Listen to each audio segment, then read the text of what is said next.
بہت بڑا کام ہونے جا رہا ہوتا ہے تو پہلے وہ اعلان کرتا ہے ہم ایسا کرنے والے ہیں۔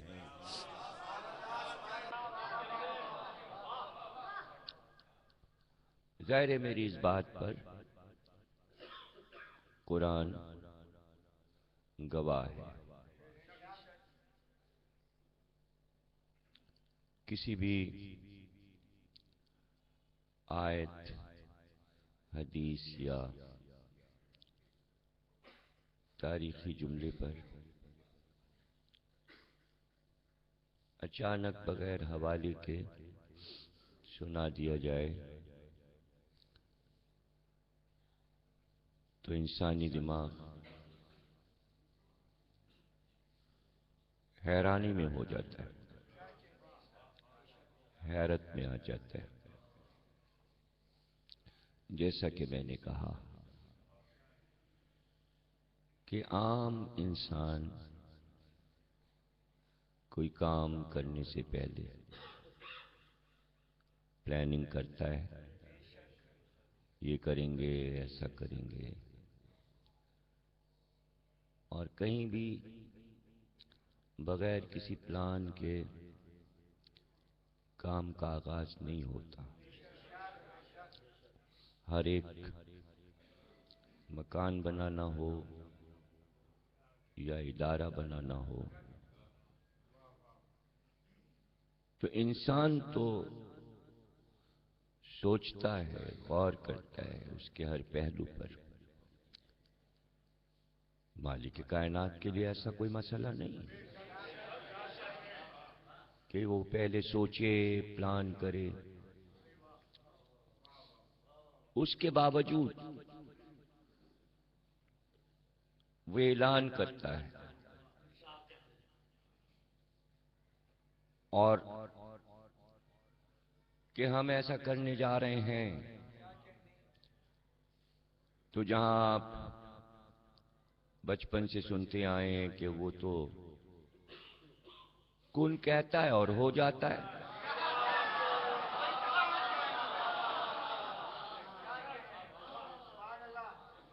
تو اس کا ارادہ کیا اور کام ہو گیا۔ تو ابھی یہ بھی پیش نظر رکھیے، یہ بھی وہی قرآن ہے۔ انی جاعل فی الارض خلیفہ، بھئی ہم بنانے والے ہیں۔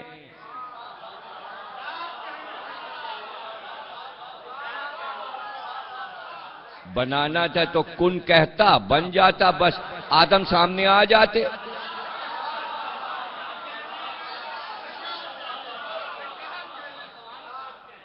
تو وہی یہ سب کچھ سوچ سکتا ہے جس کی نظر میں پورا قرآن نہ ہو، اس لیے کہ ہم کو یہ سب کچھ معلوم ہونا چاہیے کہ کائنات بنے ہوئے کروڑہا اربہا سال گزر چکے تھے، زمین تخلیق ہو چکی تھی، سب کچھ موجود تھا، مخلوقات مسلسل آ رہی تھیں، زمین آباد تھی، آباد ہوتی تھی اور پھر لاکھوں برس کے بعد اجڑ جاتی تھی، پھر تباہی آ جاتی تھی، ہر قوم کو فنا کر دیا جاتا تھا۔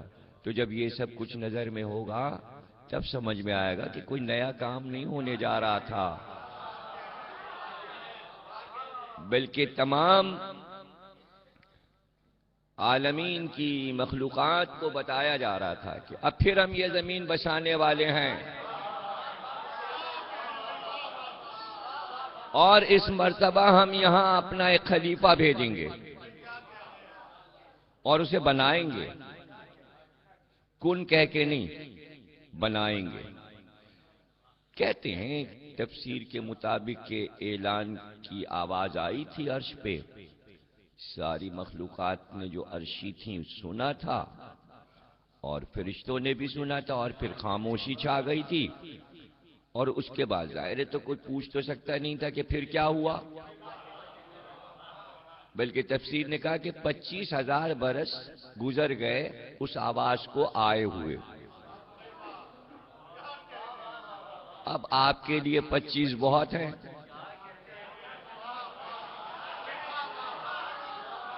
کہنے میں آپ کے لیے زیادہ ہیں 25.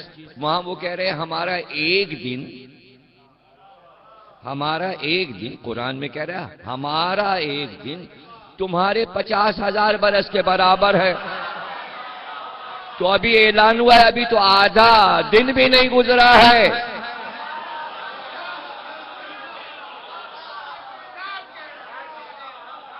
ابھی دوپہر ہوئی ہے، صبح اعلان ہوا ہے اور دوپہر ہو گئی اور ہمارے 25 گزر گئے.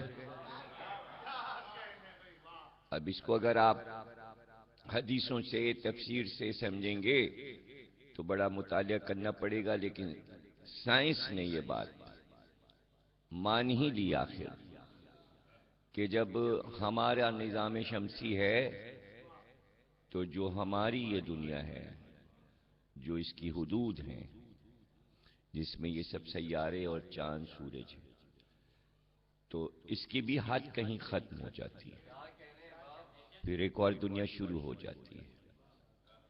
تو اگر ہماری خلا سے انسان نکل جائے تو سب چینج ہو جاتا ہے، سب بدل جاتا ہے. اس لیے کہ ہم اپنے سورج کے تابع ہیں. سب نے اعلان سنا اور پورے عالمین میں آواز گونج گئی. 25,000 برس ہمارے گزرے، آدھا دن اس کا گزرا، اور 25,000 برس کے بعد آواز آئی. فرشتوں کو حکم ہوا زمین پر جاؤ اور مٹی لاؤ. ہم ایک بشر بنانے والے ہیں. اب یہ بھی ایک مرحلہ تھا، اس لیے کہ جب فرشتوں نے مٹی اٹھانا چاہی تو اس نے شکوہ کیا، یہ تو میرا کلیجہ لے کے جا رہے ہیں، یہ کیوں مجھے نوچ رہے ہیں؟ شکوہ کیا زمین نے. تو اللہ نے کہا اچھا، ہم تجھے اس کے بدلے میں جو خاک تو ہمیں دے گی، ہم تجھے تمام سیاروں پہ بلندی دے دیں گے.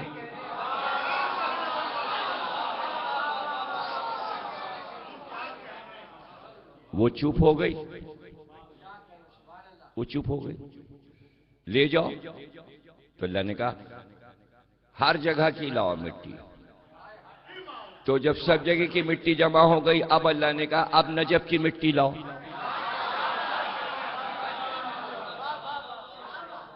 نجف کی مٹی لاؤ اور پھر اب کربلا کی مٹی لاؤ. فرشتے خاک اڑا رہے تھے اور مٹی جمع کر رہے تھے، مٹی جمع ہو رہی تھی.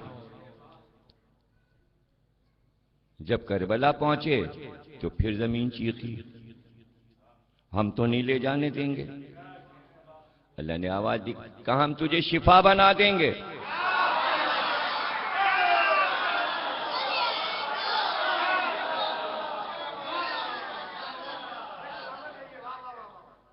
آ گئی اور اس کے بعد کہا اب اس کو گوندھو. فرشتوں سے کہا اس کو گوندھو پانی میں، مٹی اور پانی. فرشتے گوندھ رہے تھے اور قرآن میں آیت آئی کہ ہم نے، اللہ کہہ رہا ہم نے اپنے دونوں ہاتھوں سے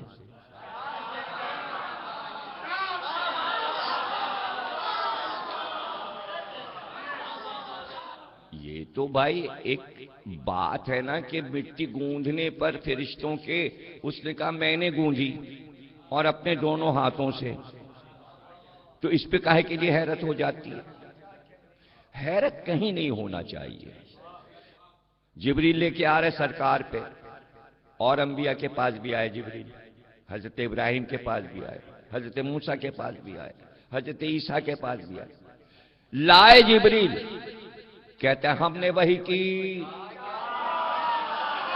یہ تو بچے کے بھی سمجھ میں آ جائے. سنانے والے جبریل ہے، کہہ رہا یہ میں کر رہا ہوں. میں نے اپنے دونوں ہاتھوں سے آدم کا پتلا بنایا، تفسیر نے کہا فرشتوں نے بنایا۔ میرے سمجھ میں دونوں باتیں نہ آئیں بھائی، میرے تو نہیں، اگر آپ کے سمجھ میں آ رہی تو آپ بتا دیجئے۔ اس لیے کہ اللہ کہہ رہا ہے میں نے بنایا، اور کہتا میں ہاتھ نہیں رکھتا،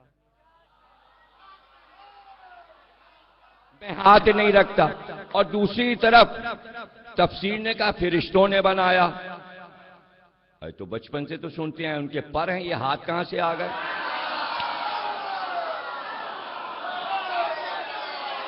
پتہ چلا خبر بے پر کی ہے، پر ہیں مگر بے پر کی ہے۔ کوئی دو ہاتھ ہیں جو سب کچھ بنا رہے ہیں۔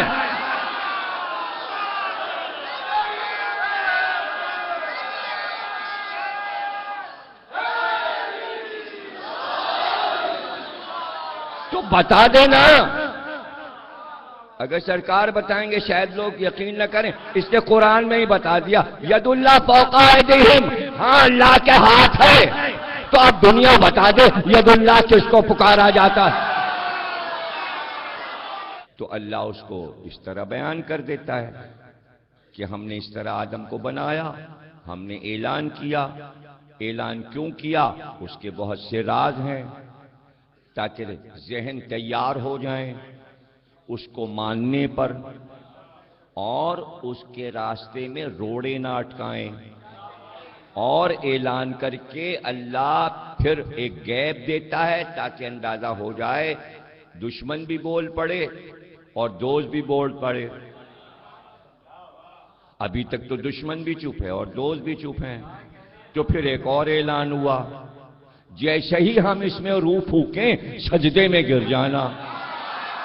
اب یہ آخری امتحان تھا، پتہ لگانا تھا یہ جو چیز میں نے بنائی ہے اس کا دشمن کون ہے اور دوست کون ہے۔